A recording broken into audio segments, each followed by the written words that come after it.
Olá, sejam todos bem-vindos mais uma vez ao nosso canal Mundo das Testemunhas de Jeová. Para mim, como sempre digo e repito, é um prazer ter vocês aqui para juntos considerarmos assuntos espirituais. Nesse vídeo, nós estaremos fazendo o discurso da parte Faça Seu Melhor no Ministério da semana 17 a 23 de outubro, que tem o tema Como o relato sobre Nabote nos ajuda a entender o ponto de vista da organização de Jeová sobre tipos e antítipos. Então vamos para o nosso vídeo.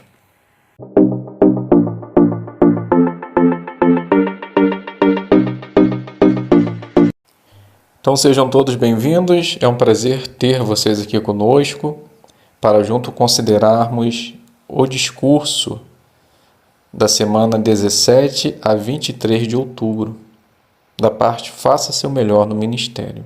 Então, como dito, o tema, como o relato sobre Nabote nos ajuda a entender o ponto de vista da organização de Jeová sobre tipos e antítipos.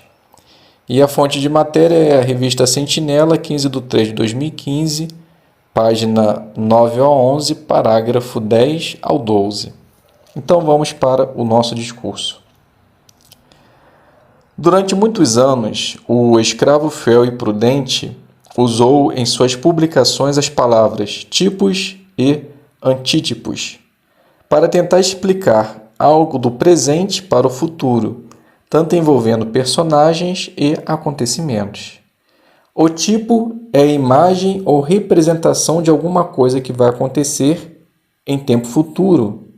O antítipo é a realidade da coisa da qual o tipo é representado, ou seja, o tipo pode ser chamado sombra e o antítipo a realidade. Entenderam alguma coisa? Imagino que a maioria não. E é exatamente por isso que foi deixado de usar essas palavras, pois é difícil de entender e acabava dando um nó na cabeça.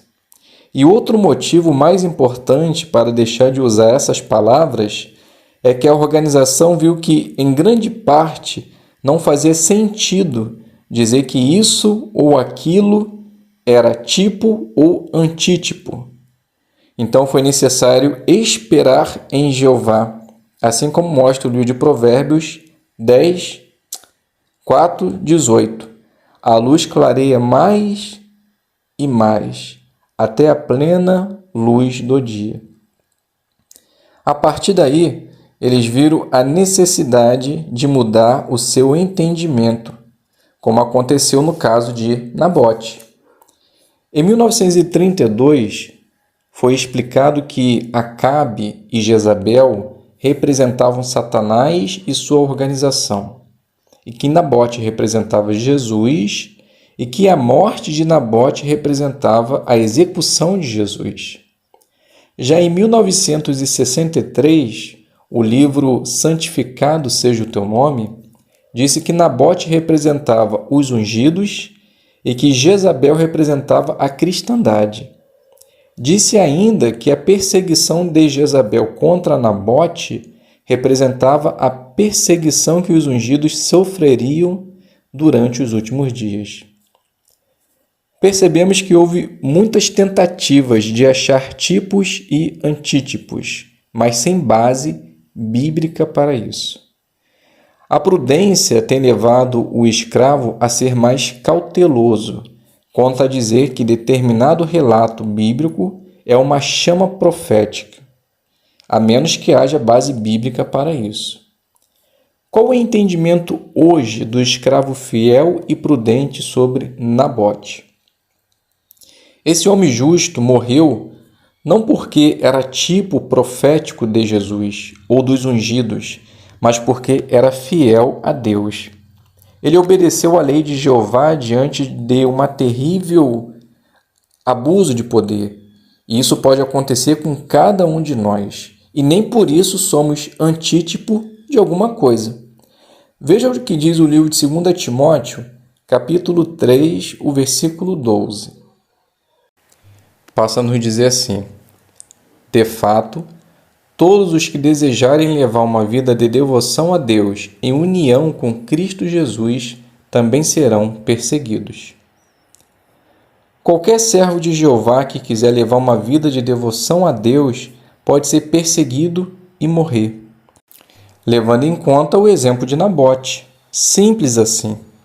Sabendo disso, veja o que diz 2 Pedro, capítulo 3, versículo 16 e o 17. Diz assim: falando dessas coisas como faz em todas as suas cartas, no entanto, algumas coisas nelas são difíceis de entender, e essas coisas os ignorantes e instáveis estão distorcendo, assim como fazem também com os restantes das Escrituras, para sua própria destruição.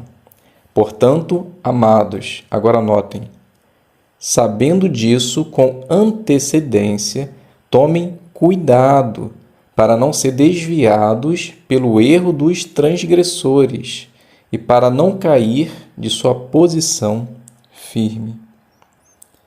Notou o versículo 17? Tomem cuidado para não ser desviado pelo erro dos transgressores e para não cair de sua posição firme. Por mais que tenha mudanças de entendimento, a nossa fé baseia-se firmemente em Jeová e em Jesus Cristo. Vimos então nesse discurso que a palavra tipo é a representação de antítipo à realidade. Exemplo simples para que possa ser entendido isso. Tipo, o cordeiro pascual, aquele animal que era morto no passado. Antítipo, Jesus Cristo. Então, o animal representava algo futuro, que era Jesus Cristo. Vimos também que o corpo governante ele mudou o seu entendimento ao longo do tempo e facilitou o entendimento dos cristãos. Sendo assim, tome por alvo ler a palavra de Deus para que você esteja decidido a defender a verdade, mesmo em dificuldade ou perseguição, e que, assim como Nabote, ser exemplo de uma pessoa fiel. Então chegamos ao fim do nosso discurso. Espero que tenha facilitado o seu entendimento. Realmente é uma matéria, é simples de ser entendida, mas pela dificuldade das palavras que foram colocadas para o nosso entendimento, acabou dificultando o nosso entendimento. Então, tipo é a representação de algo futuro. Por exemplo, quando falou sobre Melquisedeque. Melquisedeque foi um sacerdote que simbolizava Jesus Cristo, nosso sacerdote maior. Então, Melquisedeque é tipo e Jesus Cristo, sacerdote maior, é o antítipo. Então, é representação de algo. Mas como colocou essas palavras, acabou dificultando por muito tempo os irmãos entenderem essas palavras. Mas, como houve essa mudança de entendimento, facilitou para nós. E essa fonte de matéria é muito interessante, tá? Então, os irmãos podem ler novamente a revista Sentinela, que com certeza vai tirar bastante proveito.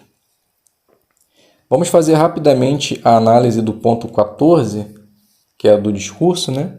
Chame atenção para os pontos principais. Então, o que você deve fazer? Ajude as pessoas a acompanhar a sequência de ideias do seu discurso e mostre como cada ponto principal está ligado com o objetivo e o tema. Então, pense no seu objetivo ou o que você quer informar, motivar e convencer. Chame a atenção para o tema. Então, durante o seu discurso, você pode repetir as palavras do tema e deixe claro quais são os pontos principais. E o detalhe interessante aqui é o que diz no finalzinho, diz assim, você pode dizer quais são os pontos principais no início do discurso ou também pode repetir os pontos principais no final para ajudá-la a se lembrar deles. E foi exatamente assim que nós fizemos no discurso, né? No final, a gente relembrou ou resumiu aquilo que o discurso ele apresentou. Então, fazendo assim, foi aplicado muito bem o ponto durante o discurso. Então, meus queridos irmãos, fiquem todos na paz de Deus e até um próximo vídeo, se Deus quiser.